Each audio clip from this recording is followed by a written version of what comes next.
Right, I'm going to take my inlet manifold off, and it's going to be a nightmare. So I've got all the injectors to undo because the loom connects all along here.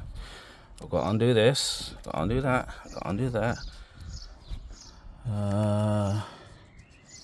I've got to undo all the glow plug lights, fuel rail pressure sensor, I think that is, the flap control unit, obviously the throttle body, the pipe, the main pipe. I don't know what that back pipe is, but yeah, to do with eco shit.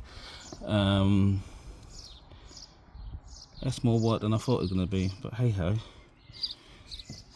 Do I need to undo this fuel rail? I don't want to undo the fuel rail. I really don't want to undo the fuel rail. I think I can undo it and then hook it out.